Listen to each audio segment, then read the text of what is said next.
Hello guys! Welcome again sa ating Criminology Board Question and Answer Series portion. May tanong tayo dito sa traffic management.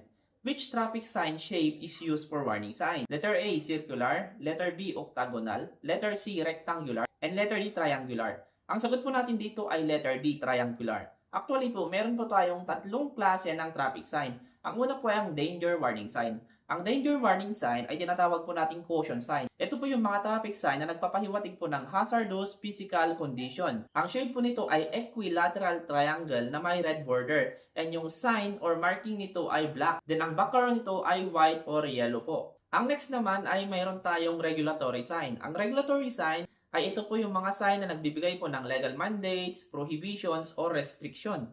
Meron po tayong tatlong klase ng regulatory sign.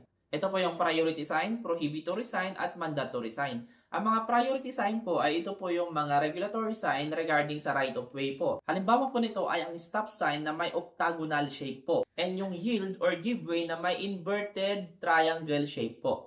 Ang prohibitory sign naman ay ito po yung mga regulatory sign na nagsasabi po na bawal gawin ang isang bagay. Halimbawa po nito ay ang no left turn, no U-turn, and no overtaking. Then ang mandatory sign naman ay ito po yung mga traffic sign that tells us what to do. Halimbawa po nito ay ang turn left only, keep right, bike lane, etc. Ayan po ang ating regulatory signs. Basta ang tandaan nyo po sa regulatory sign, ang shape po nito ay circular na may red border and red diagonal line. And rectangular na may red border din po. Pero may exemption po tayo dito, yung stop sign na octagon ang shape and red background and white yung nakasulat na stop. At saka yung give way or yield sign na may inverted triangle and red border. Then ang panghuling klase po ng ating traffic sign ay yung tinatawag natin na informative sign. Ito naman po yung mga sign na nagbibigay ng information, direction, distances, etc. Gaya ng police station, hospital, airport. Then ang shape po nito ay rectangular na may blue or green background, then may symbol or nakasulat po na white dito. So yan po yung ating mga traffic sign. Thank you and God bless you.